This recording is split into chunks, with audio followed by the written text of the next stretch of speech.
Chegamos ao final da nossa exposição em Gálatas. E como é costume, entre uma série e outra, nós vamos ter oportunidade, ou na verdade o privilégio, de nas próximas semanas ouvir alguns irmãos da nossa igreja. E hoje nós vamos chamar aqui o pastor Gideão, que nos trará a palavra de Deus hoje. Quero orar por ele e pedir que Deus nos abençoe também através da sua palavra nessa noite. Vamos orar. Deus querido, muito obrigado mais uma vez pela liberdade que nós temos de ouvir a tua palavra e pela bênção que tu tens dado à nossa igreja, de ouvi-la com zelo, com cuidado, com qualidade, com compromisso com aquilo que ela é, a revelação escrita de Deus aos nossos corações, à tua igreja. Abençoa o teu servo nesta noite, que ele seja, Deus, instrumento do Senhor, que ele possa, ó Pai, apenas refletir aquilo que a tua palavra nos fala.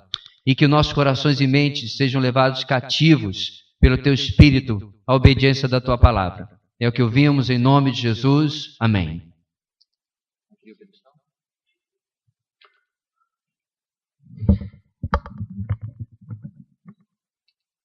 Boa noite, amada igreja, graça e paz. É um privilégio, mais uma vez, de estarmos aqui com essa responsabilidade.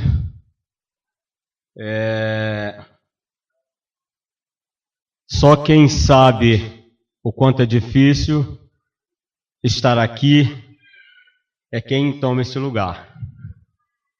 Eu creio que até mesmo o pastor Joveci, com tanto tempo aqui nesta igreja, à frente dessa igreja, quando ele sobe aqui, não somente subir neste local, porque esse local não tem nada além do que qualquer outro local, mas é quando nós estamos diante da palavra de Deus. Sabemos que a palavra ela é viva, ela é eficaz e é a palavra de Deus, e nós como seres humanos somos tão limitados e somos até incapazes de levar essa palavra e de pregar essa palavra, porque ela é como uma espada de dois gumes, é capaz de penetrar no nosso coração, lá no mais profundo do nosso coração, e dividir alma e espírito, se é que isso pode ser dividido. Então, hoje à noite, nós louvamos a Deus, porque mesmo sem combinar nada, o Espírito Santo direciona de maneira correta, de maneira que tudo ocorra conforme a sua vontade. E eu estou falando nisso porque, olhando para os cânticos e percebendo, todos eles me chamou a atenção, mas um deles, eu fiquei ali com aquele sentimento profundo, olhando para a minha incapacidade, e aquele cântico, perdão e graça.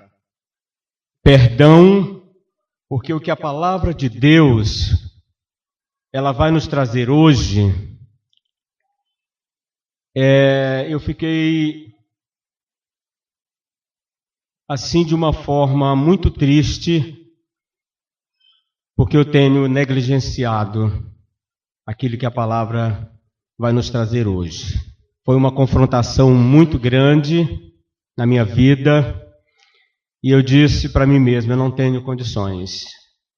Já tem quase um mês que o pastor me passou essa responsabilidade, e o Espírito Santo me revelou esse texto, e a partir daí eu fiquei estudando esse tempo todo, mas a cada vez, a cada momento que eu lia o texto, mais eu me achava incapaz de trazer a palavra hoje à noite.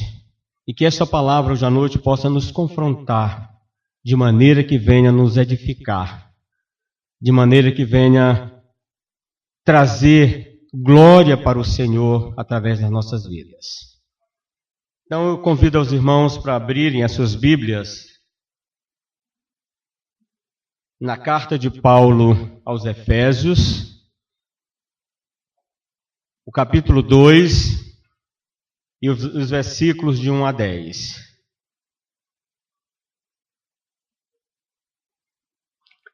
É um texto bastante conhecido. A igreja conhece através de devocionais, através de mensagem, mas a palavra de Deus, ela se renova a cada instante. Eu já conhecia esse texto, já tinha lido várias vezes, mas quando fui me preparar para a mensagem, para a reflexão, como Deus, como o Espírito Santo trabalhou, me revelou aquilo que eu precisava aprender. E é por isso que eu gostaria que nós ficássemos atentos, não o que eu vou dizer, mas o que a palavra está dizendo. E que nós possamos sair daqui edificados e até mesmo confrontados com essa palavra. Que diz o seguinte, a minha versão é diferente da igreja, mas os irmãos podem acompanhar pela versão de cada um de vocês. Ele diz assim: Ele vos deu vida, estando vós mortos nos vossos delitos e pecados, nos quais andastes outrora, segundo o curso deste mundo, segundo o príncipe da potestade do ar, do espírito que agora atua nos filhos da desobediência, entre os quais também todos nós andamos outrora, segundo as inclinações da nossa carne, fazendo a vontade da carne e dos pensamentos, e éramos por natureza filhos da ira, como também os demais. Mas Deus, sendo rico em misericórdia, por causa do grande amor com que nos amou, e estando nós mortos em nossos delitos, nos deu vida juntamente com Cristo. Pela graça sois salvos. E juntamente com Ele nos ressuscitou e nos fez assentar nos lugares celestiais em Cristo Jesus, para mostrar nos séculos vindouros a suprema riqueza da sua graça, em bondade para conosco em Cristo Jesus. Porque pela graça sois salvos mediante a fé, e isto não vem de vós, é dom de Deus, não de obras para que ninguém se glorie. Pois somos feitura dele, criados em Cristo Jesus para boas obras, as quais Deus de antemão preparou para que andássemos nela. Amém? Que Deus abençoe a sua palavra lida nesta noite. Vamos orar mais uma vez? Querido Deus, querido Senhor, mais uma vez estamos diante da tua palavra. Reconhecemos a nossa incapacidade, como nós já verbalizamos, mas é a tua palavra. E nós queremos, ó Deus, ser um instrumento nas tuas mãos para ministrar a tua palavra. Que teu Espírito possa nos dirigir, nos orientar, nos levar àquilo que o Senhor quer que nós aprendamos hoje nesta noite com a tua palavra. Essa é a nossa oração no nome de Jesus. Amém. Bem, amados, para que nós compreendamos melhor, esta carta era uma carta circular que Paulo escrevera às igrejas. E quando nós falamos a igreja primitiva, até porque nós ainda não existíamos, mas era a igreja do Senhor Jesus. E esta igreja, a igreja de Éfeso, era uma igreja que tinha problemas, mas a carta não foi direcionada para tratar problemas na igreja. Porque o objetivo desta carta era de doutrina, para que os irmãos, os crentes daquela época, que tinham saído da perseguição de Jerusalém, e a igreja de Deus estava se espalhando, cumprindo o papel, a ordem de Cristo lá, da grande comissão de Mateus 28, ide por todo mundo pregar o evangelho a toda criatura. E esta mensagem havia sido pregada e alcançado grande proporção do mundo de então e chegou até Éfeso, uma região da Ásia Menor, e ali estava Paulo preocupado com aqueles irmãos, porque também havia em outras igrejas, como na igreja de Corintos, a igreja aos Gálatas, que tinham problemas de falsos ensinos, e Paulo queria que aquela igreja tivesse consciência do seu papel como cristão e que eles precisavam permanecer firmes na doutrina em que eles tinham aprendido e que tinha sido ensinado. Então, a igreja era formada, a igreja universal é formada ou composta por todas as raças. Nós vimos aqui no vídeo que foi passado no momento de missões, que também lá os países da África, os africanos, e outros países da Ásia, também têm cristãos, e esta é a igreja do Senhor Jesus, a igreja universal. Nós aqui, nós chamamos de igreja, mas nós somos um pequeno grupo, uma pequena célula da igreja de Cristo. Então, Paulo, quando ele escreveu essa carta, ele estava escrevendo para a igreja da sua época, a igreja contemporânea de Paulo, como também para nós hoje, porque a palavra de Deus, a palavra de Deus é estendida a todas as pessoas, em todos os tempos em que ela existia, a igreja do Senhor Jesus. Então, a igreja, como nós falamos, ela é composta de raças, tribos e nações, e formada por pessoas de diversas culturas, mas a mensagem é uma só, a mensagem de Cristo, a mensagem da cruz. Então a igreja de Cristo estava se estabelecendo na época, e Paulo sabia, como também nós sabemos, que o ser humano tem uma memória muito curta. Nós aprendemos, ouvimos a mensagem aqui, somos impactados, somos até edificados, mas quando saímos daquela porta, muita coisa já esquecemos. E se perde durante a semana. E é por essa razão que Paulo trouxe novamente a mesma mensagem que eles tinham ouvido lá em Jerusalém e no decorrer da sua vida. E eles precisavam entender quem eles eram e o que eles se tornaram. E eles precisavam realmente aprender isso e colocar no coração e viver. Porque o importante não é só ouvir. O mais importante é viver aquilo que nós aprendemos. É refletir a imagem de Cristo no nosso dia a dia. Porque, afinal de contas, nós somos pequenos cristãos, ou pequenos cristos. Porque Ele nos fez a sua imagem. E nós precisamos entender isso. Então, quando Paulo escreveu esta carta, era uma carta circular de cunho doutrinário, que tinha como propósito trazer à memória da igreja que a salvação que eles haviam recebido é pela graça de Deus. A salvação é pela graça. Não é pelos nossos esforços. Não é por eu ser bonzinho que eu fui salvo. Eu era semelhante aos ímpios que nós convivemos todos os dias. Talvez ao pior bandido. Porque nós somos capazes de fazer as mesmas coisas que eles fazem. Se não fazemos, é porque nós fomos transformados. Porque nós fomos eleitos para nos tornarmos filhos de Deus.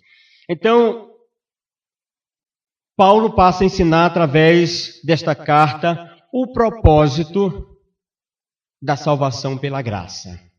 Com que propósito Deus nos salvou pela graça? E aqui eu quero trazer um provérbio muito conhecido, que nós nos despertamos a valorizar algo quando nós perdemos. Não é isso? Você já ouviu esse provérbio? Só se valoriza quando se perde. Mas Paulo queria dizer o contrário. Nós precisamos valorizar aquilo que nós recebemos, mesmo sendo de graça. Mesmo sendo algo que não nos custou nada. Nós precisamos valorizar. Aí eu pergunto, como você tem valorizado a salvação que você recebera de graça? Então Paulo começa dizendo o seguinte, veja o primeiro versículo. Ele vos deu vida. Mas em que condição nós recebemos essa vida? Veja a segunda parte do versículo. Estando vós mortos nos vossos delitos e pecado. Ele vos deu vida, estando vós mortos nos vossos delitos e pecados. Então, duas coisas que aconteceu aqui. Eu estava morto por causa dos meus delitos. Que delitos são esses? O que é delito? Delito nada mais é do que um ato caracterizado por uma transgressão de uma moral pré-estabelecida, ou seja, uma falta. Um delito é um comportamento que infringam uma lei já estabelecida. Então nós estávamos mortos por conta que nós infringimos a lei de Deus. Começou lá com Adão. Deus havia dado uma ordem, uma lei que ele não comesse do fruto do conhecimento do bem e do mal. E ele desobedeceu e, portanto, infringiu uma lei. E, portanto, ele morreu. Ele morreu espiritualmente, mas também morreu fisicamente.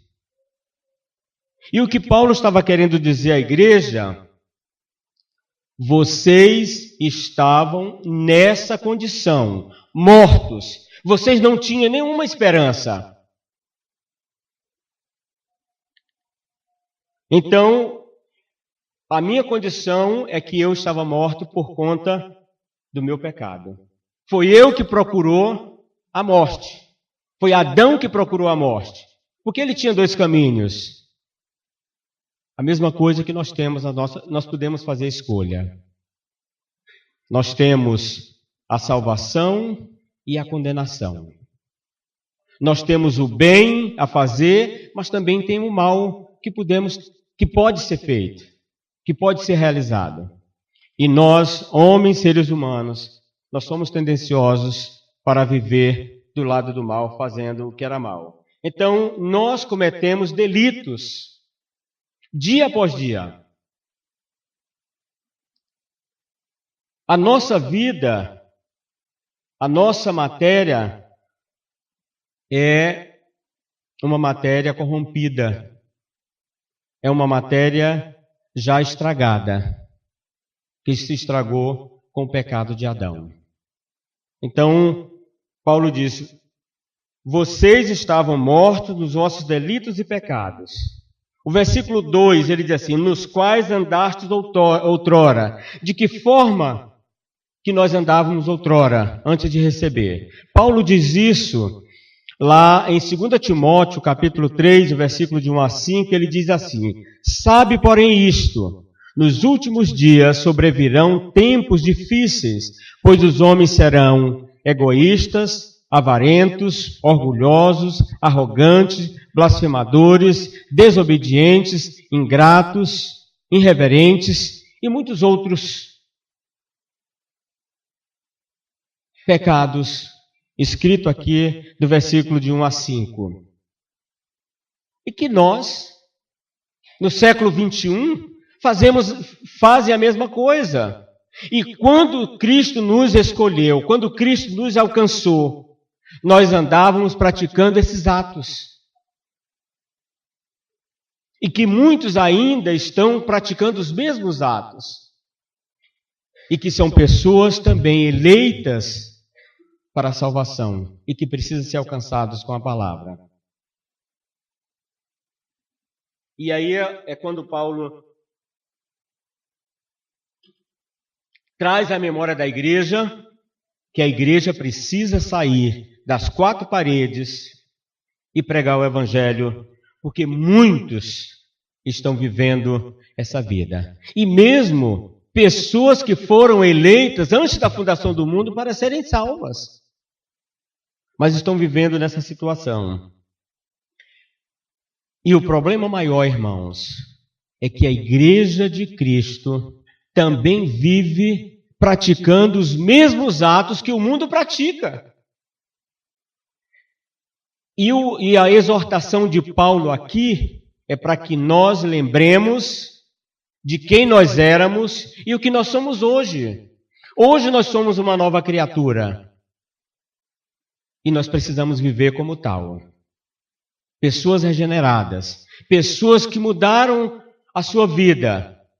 Como diz a própria palavra de Deus, o próprio Paulo diz assim: se alguém está em Cristo, é nova criatura. As coisas antigas já passaram, eis que tudo se fez novo. Então, se nós somos uma nova criatura, nós precisamos lembrar que devemos viver diferente daquilo que nós vivíamos antes.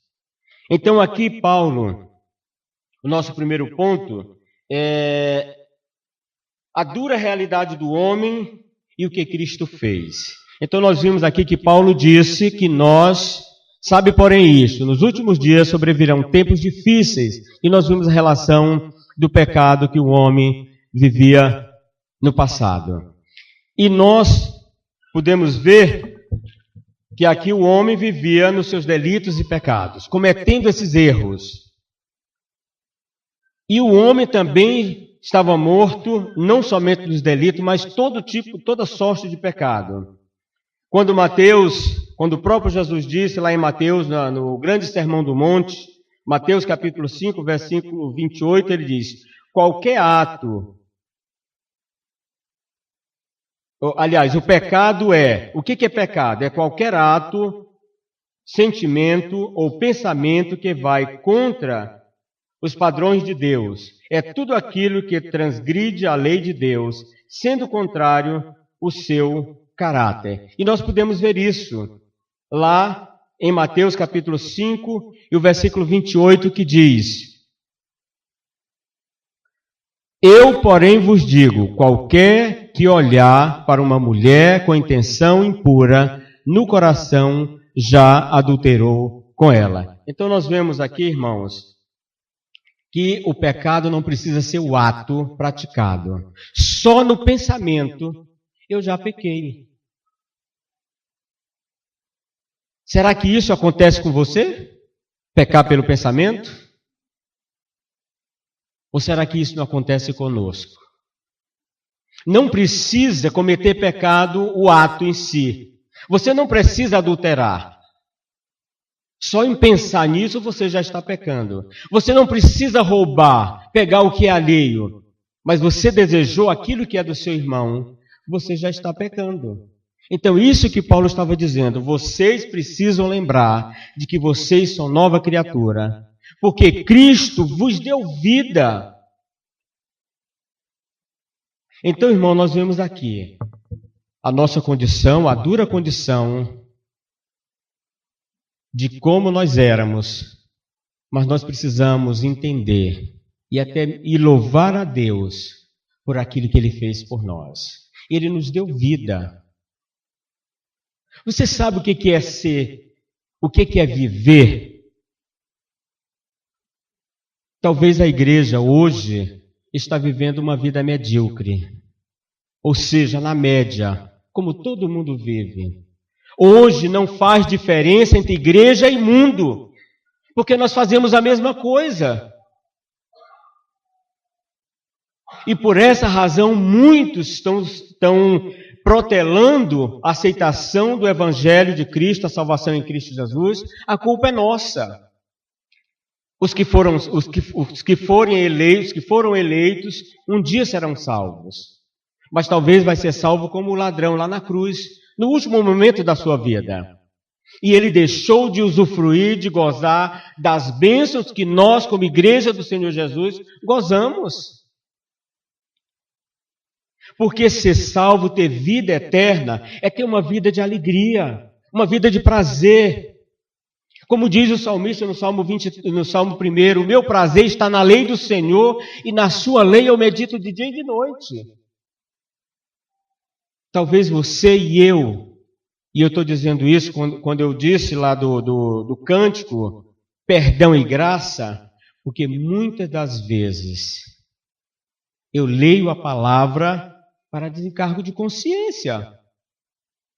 Mas eu não leio com prazer.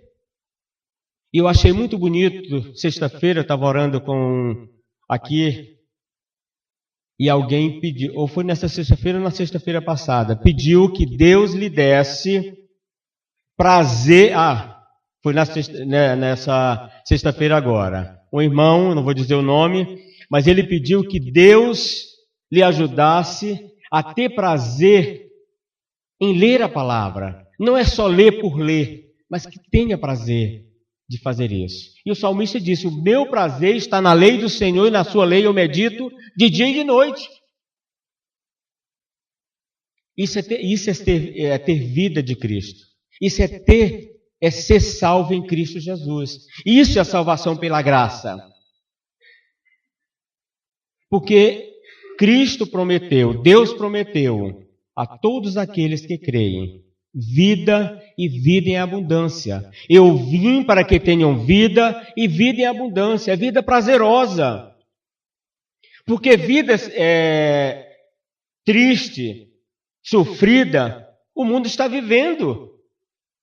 Mas você pode perguntar, pastor, mas no dia a dia, no labor da vida, nós sofremos semelhantes a eles, sim. Mas a nossa alegria não está nessas pequenas coisas. A nossa alegria, o nosso prazer é servir ao Senhor, é fazer a vontade de Deus. Mesmo que seja pesado, mesmo que nós achemos que o fardo é pesado, mas Jesus disse o contrário. Se alguém está cansado, venha a mim, porque o meu fardo é leve e o meu jugo é suave. E aí tem nós que dizemos, ser cristão é difícil. E eu convivo com uma pessoa que diz que amar é a coisa mais difícil. Amar o próximo. Eu não acho difícil amar minha esposa. Não acho difícil amar minhas filhas. E muito menos amar o meu neto. É a coisa mais fácil. Mas, irmãos, é tão difícil amar o meu vizinho, que é barulhento, que faz tudo para me desagradar. Mas no Senhor nos dá prazer. Nós relevamos tudo isso que eles fazem. E aí é onde entra a nossa ação. Produzir frutos. Que no texto mais na frente ele vai dizer o outro propósito de Deus para as nossas vidas. Então, o que nós podemos ver aqui? Ele nos deu vida. E da vida foi exatamente isso que Jesus disse. A vida estava nele, lá em João capítulo 1, e o versículo 4. A vida estava nele e a vida era a luz dos homens. João 10:10 diz assim, o ladrão vem somente para matar, roubar e destruir. Cristo, ele disse, eu vim para que tenham vida e a tenham em abundância. Servir a Cristo, irmãos, é prazeroso. E o mundo precisa ver isso em nós. A Bíblia diz que o coração alegre formoseia o rosto. E o que nós vemos muitas das vezes é crente de cara fechada.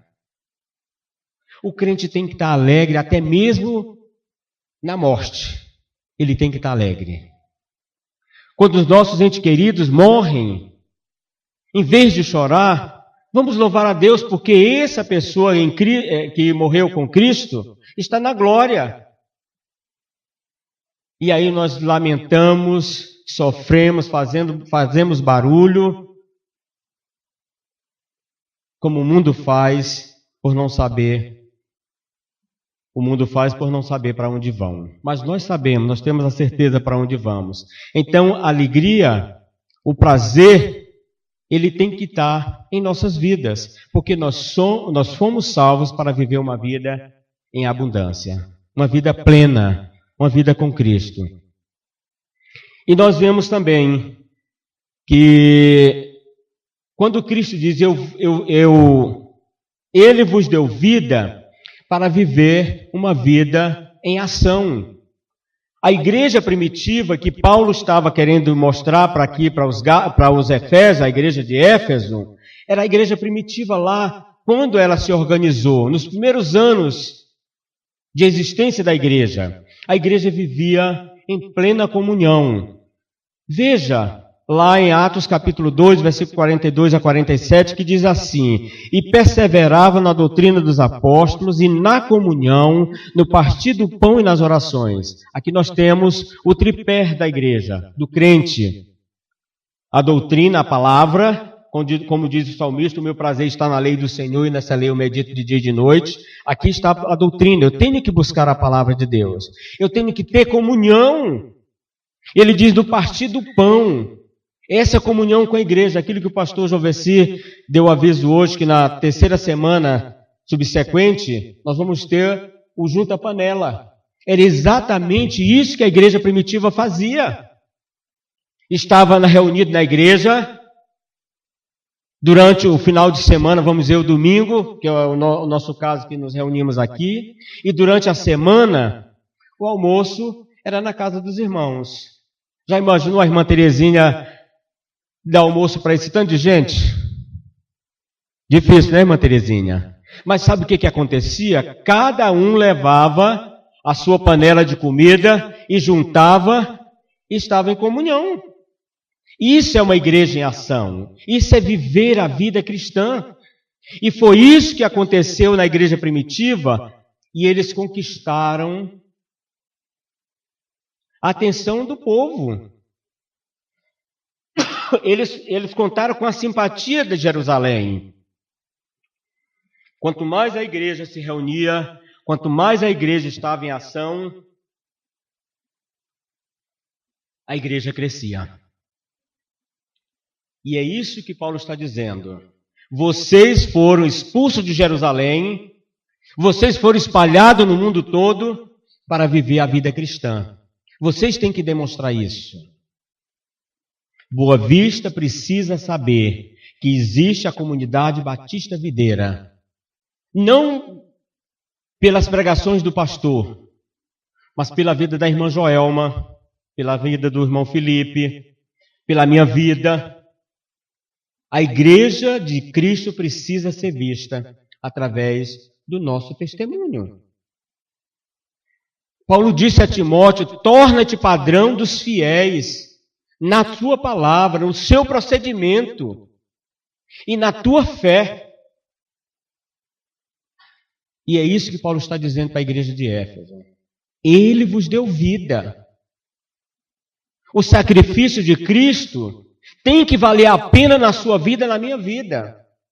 Irmãos, e foi isso que me entristeceu durante o período que eu estava preparando a mensagem. Porque talvez, ou muitas das vezes, a minha vida não tem refletido a imagem de Cristo. Principalmente nos postos de saúde onde a irmã Joelma trabalha. É difícil, tanto para ela como para nós usuários. Porque parece que os funcionários do centro de saúde só trabalham através de pancada. uma má vontade. Eu sei que a prefeitura paga muito pouco, mas o problema não é meu. Você está lá porque você quis, você escolheu. E como cristão, você tem que dar um bom testemunho. Ainda bem, eu dou graças a Deus, porque no meu trabalho não vai ninguém. É um arquivo morto, e só vão lá, só para pegar o documento, e vai um funcionário só. Graças a Deus, que eu não tenho que dar testemunho perante os homens. É bom, graças a Deus. Mas para a irmã Jeane é difícil. Trabalha com o público. E gente de todo jeito. Mas Deus, Ele nos fez, Ele nos salvou para que nós pudéssemos produzir frutos. Ele vos deu vida, e vida em abundância. E, portanto, eu tenho que demonstrar isso. O meu segundo ponto está aqui no versículo 4 até o versículo 7, que diz o seguinte: as misericórdias de Deus em favor do homem. Ele começa dizendo, veja o que Paulo está dizendo aqui à igreja de Éfeso. Mas Deus, Ele olhando a condição do homem que nós éramos, e que Cristo nos deu vida, Ele diz, olha, mas Deus, sendo rico em misericórdia, por causa do grande amor com que nos amou, e estando nós mortos em nossos delitos e pecado, nos deu vida juntamente com Cristo. E juntamente com Ele nos ressuscitou e nos fez assentar nos lugares celestiais em Cristo Jesus. Irmão, quando ele diz aqui esse termo, sendo rico em misericórdia, rico significa poder. Deus é poderoso em misericórdia. E era isso que a igreja de Éfeso precisava entender e valorizar a salvação que tinha recebido. Porque não foi mérito meu, não foi merecimento meu, nem foi merecimento da igreja de Éfeso em serem salvos, mas a misericórdia de Deus. Nós tínhamos, na igreja de Éfeso, tinha gente de todas as espécies. Espécie ruim, não era espécie boa não. Só tinha raça que não prestava. Porque o ser humano estava completamente depravado, desde o pecado de Adão. E nós não éramos, nem somos bons, a ponto de Deus, ou a ponto de nos salvar, sem a misericórdia de Deus. Então ele diz o seguinte, mas Deus sendo rico em misericórdia, as misericórdias do Senhor são a causa de não sermos consumidos, disse Salomão em Eclesiastes. As misericórdias de Deus, em Lamentações, Jeremias no caso, Lamentações, Jeremias disse o seguinte, as misericórdias do Senhor são a causa de não sermos consumidos, porque as suas misericórdias não têm fim. Eu não fui exterminado lá no nascimento, porque Deus foi misericordioso. E Deus tinha propósito na minha vida. Deus tem propósito na sua vida. E qual é o propósito? Você já buscou ao Senhor a revelação? Está na palavra de Deus, através do Espírito Santo de Deus. O que Deus quer na minha vida como cristão? O que eu tenho que fazer é ficar de braços cruzados? Não. Foi-nos dado dons para serem desenvolvidos dentro da igreja com o objetivo de edificação da igreja. Então Deus foi misericordioso para com você. Deus é misericordioso para comigo. E eu preciso fazer a vontade de Deus, porque se eu não fizer a vontade de Deus, eu estou cometendo delitos. E qual é a consequência do delinquente? Nós temos aqui delegados e policiais. Qual é qual é a consequência do delinquente?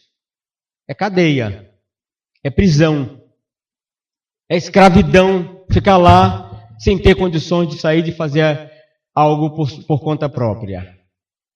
A mesma condição de que nós. Deus nos deu vida pela misericórdia dele, para que nós possamos fazer a sua vontade. E ele diz, irmãos, a misericórdia de Deus é tão grande, quando ele diz lá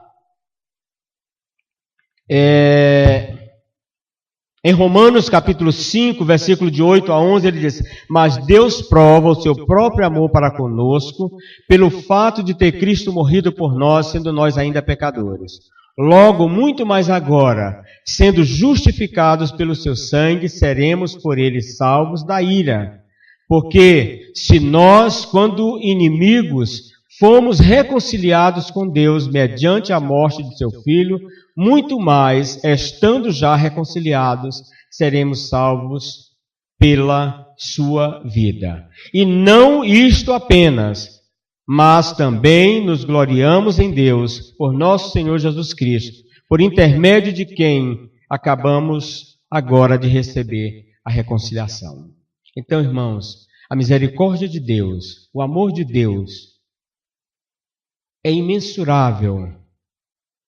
E a misericórdia de Deus é infinita. E nós não sabemos valorizar o quanto isso é importante para nós.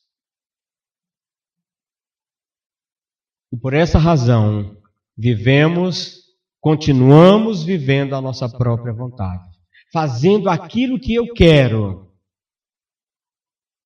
Uma vez salvo em Cristo, não sou eu, como diz Paulo, não sou eu quem vivo, mas Cristo vive em mim. A vida que agora vivo não é a vida que eu tinha no passado, mas é uma nova vida. Uma vida plena, uma vida de ação, uma vida produtiva, aonde as pessoas possam dizer, verdadeiramente, ele é o Filho de Deus. Foi isso que disseram com Jesus. Aí você pode dizer, pastor, mas Jesus era Deus. Não, Jesus ali naquele momento estava 100% homem. E ele sentiu as mesmas condições que nós. Mas claro que ele não era, de modo nenhum ele iria pecar.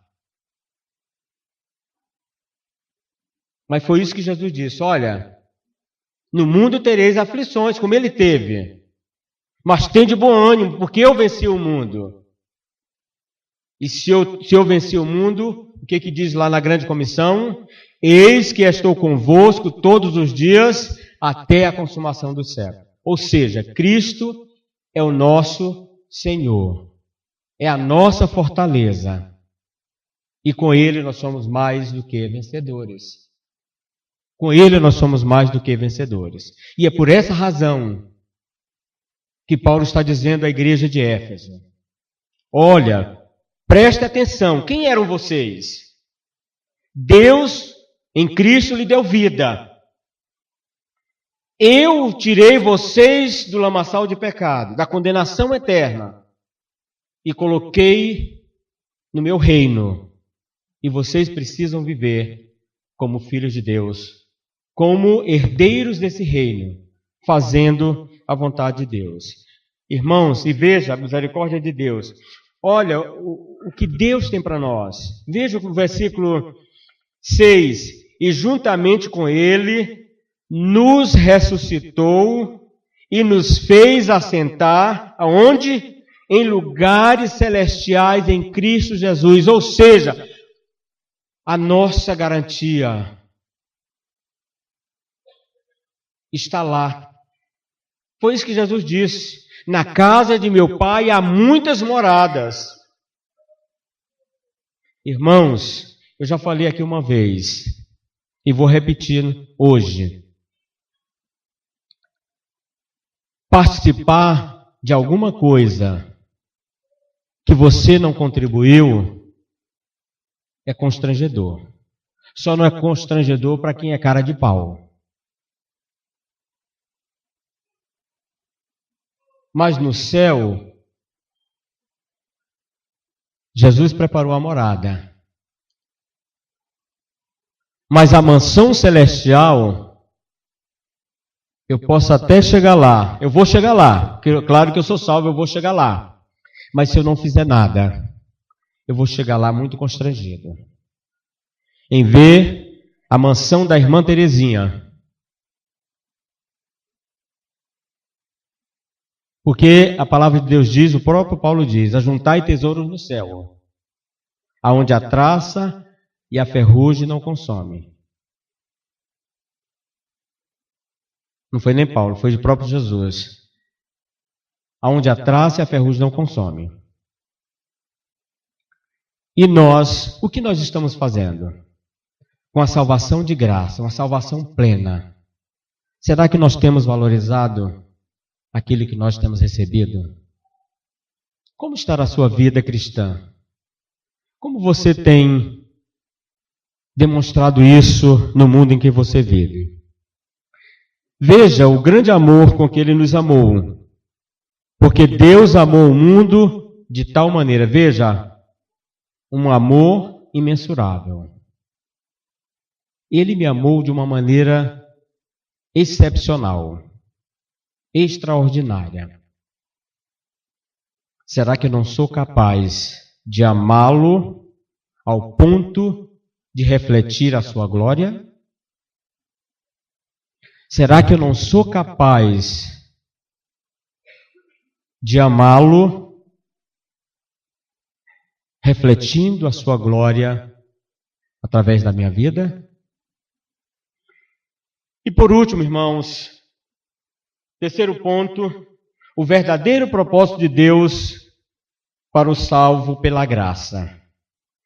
O versículo 8 diz o seguinte: porque pela graça sois salvos. É um fato, eu sou salvo pela graça de Deus.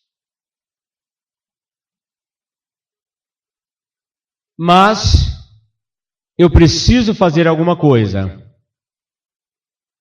O que eu tenho que fazer? Crer. Até esse crer, irmãos, não é vontade própria. Foi Deus que me levou. É por isso que ele diz, porque pela graça sois salvos, aqui mediante a fé. A minha busca, a minha escolha. Mas até para escolher, veja o que ele diz no restante do versículo. E isto não vem de vós. Não é porque eu quis. Veja como foi o apóstolo Paulo, a conversão dele. Vamos trazer como exemplo. Paulo era um homem muito religioso. Ele era muito religioso e fiel naquilo que ele fazia. Era um homem que era um exemplo de vida como um jovem na sua religião. Mas ele fazia para mostrar que ele era capaz. E Deus já havia escolhido antes da fundação do mundo que Paulo fosse salvo, seria salvo. Mas foi Deus que foi atrás de Paulo. O próprio Jesus, no caminho de Damasco, ele disse: Saulo, Saulo, por que me persegues? E Saulo nem sabia quem era Jesus, nem sabia quem era Deus. Quem és tu, Senhor? Para que eu creia. Ele disse: eu sou Jesus a quem tu persegues. Paulo estava perseguindo a igreja de Cristo, achando que estava fazendo muita coisa. Mas ele estava perseguindo a Cristo. E ali está concretizando aqui o que ele está dizendo. Porque pela graça, ele foi salvo pela graça de Deus. Mas ele, saindo dali, ele foi mandado por Deus a procurar um homem. E com a mensagem daquela palavra, Paulo aceitou a Jesus como seu Salvador. Mas foi Deus, através do Espírito Santo, que foi até Ananias. E Ananias foi até Paulo. E Paulo aceitou a Jesus. Veja que não foi obra nossa. É o próprio Deus que se encarrega de tudo. Mas Ele tem um propósito para a minha vida.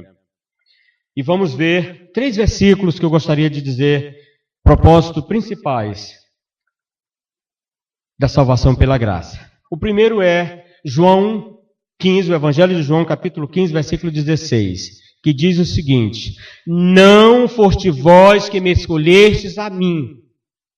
Isso disse Jesus. Não foram vocês que me escolheram, mas eu vos escolhi a vós outros, para que vades e faz o quê? E deis frutos.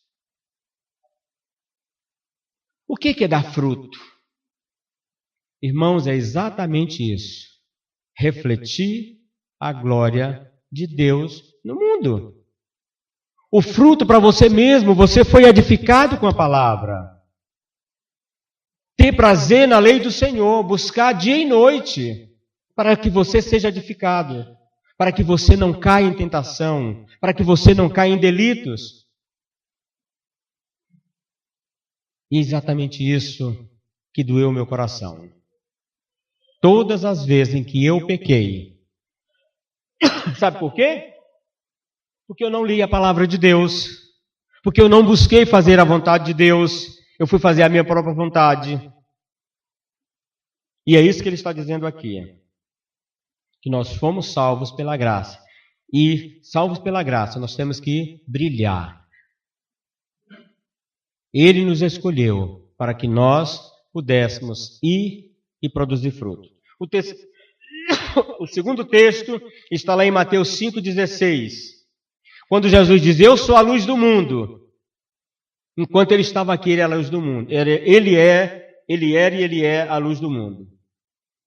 Mas ele também disse para nós, o versículo 16, assim brilhe também a vossa luz diante dos homens. Para quê? Para que vejam as vossas obras e glorifique ao Pai que está nos céus. Então, o propósito de Deus é que eu e você brilhemos aonde quer que estejamos, para que o mundo veja, não me honrar ou me exaltar, mas que toda honra, toda glória seja dada ao nome do Senhor. É isso que a palavra de Deus está dizendo. E é isso que Paulo está dizendo lá no versículo. Porque pela graça sois salvos mediante a fé. Isso não vem de vós, é dom de Deus. Não vem de obras para que ninguém se glorie. E o versículo 10 diz assim, pois somos feitura dele, Deus nos fez, a sua imagem e semelhança. O homem caiu, perdeu o brilho, não refletiu a imagem de Deus, agora ele nos deu vida novamente, nos restaurou, nos reconciliou com ele, para refletir a sua imagem como ele queria. E nós não temos valorizado isso. E temos vivido a nossa própria vontade. E a terceira e última referência que nós temos é 1 Pedro, capítulo 2, versículo 12. 11 e 12, que diz assim, amados, exorto-vos como peregrinos e forasteiros que sois, a vos absterdes das paixões carnais que fazem guerra contra a alma, mantendo exemplar o vosso procedimento no meio dos gentios, para que, naquilo que falam contra vós outros, como malfeitores, observando-vos em vossas boas obras, glorifiquem a Deus no dia da visitação. A exortação de Pedro à igreja contemporânea era que ela se abstivesse de todo e qualquer pecado, delitos que estavam cometendo. E que muitos estavam falando mal de pessoas que estavam no meio da igreja. Porque tinha pessoas que estavam lá para ser beneficiadas. Nós vimos que na igreja primitiva, lá quando nós vimos em Atos, parece que tudo era 100% belo. Mas apareceu um casal que queria ser beneficiado. Queria estar cheio do Espírito Santo, vivendo na carne. Isso não pode acontecer. E o que aconteceu? Eles morreram por conta dos seus delitos, dos seus pecados.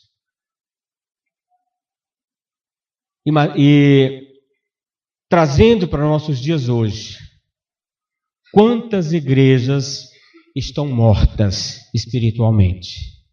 Porque estão vivendo os seus pecados e não confessando, não valorizando aquilo que Deus fez. E por essa razão Paulo estava dizendo à igreja de Éfeso: valorize aquilo que vocês têm, a salvação pela graça.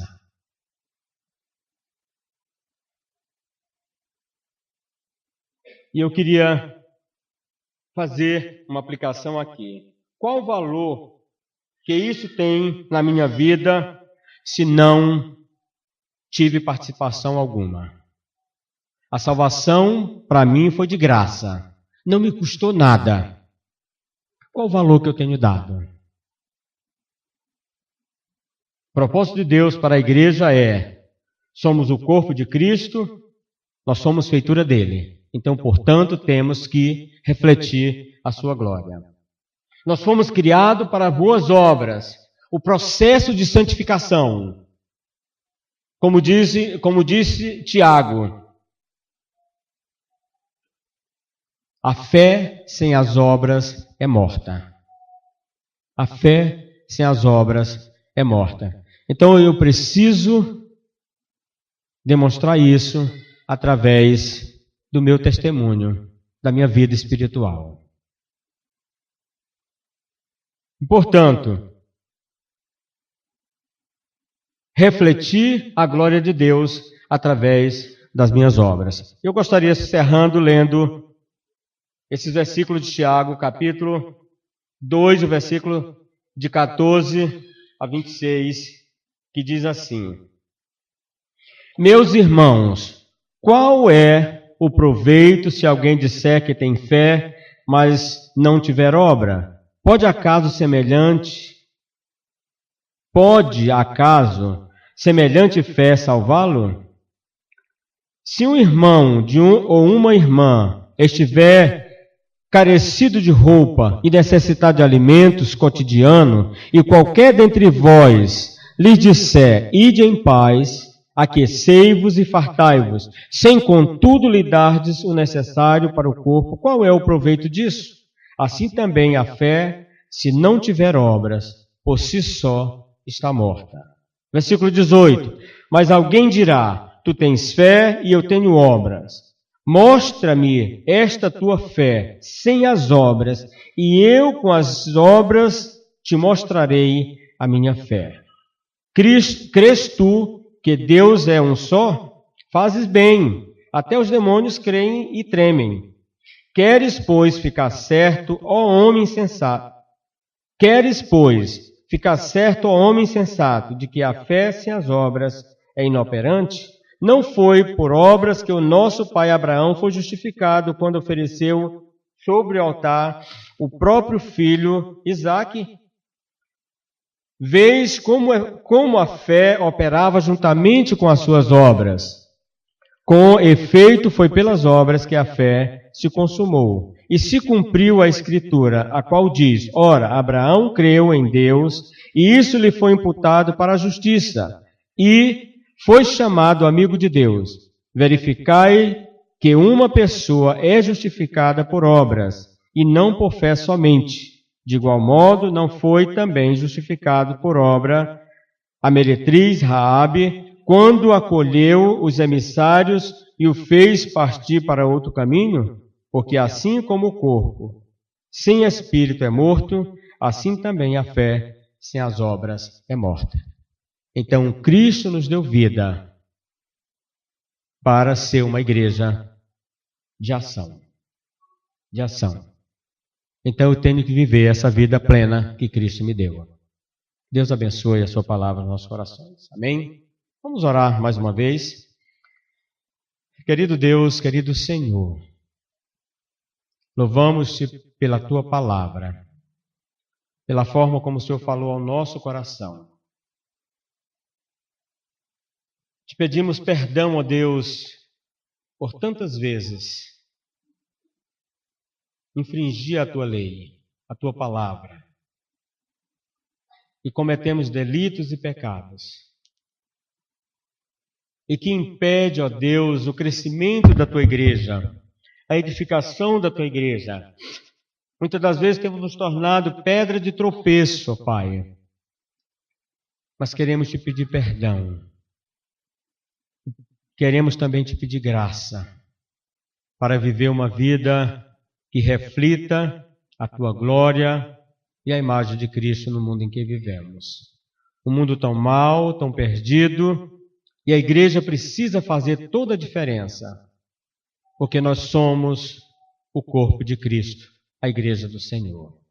Portanto, ó Deus, ajuda-nos a entender e a compreender e a buscar, como disse o salmista, o meu prazer está na lei do Senhor, e na sua lei eu medito de dia e de noite. Em nome de Jesus que nós oramos. Amém.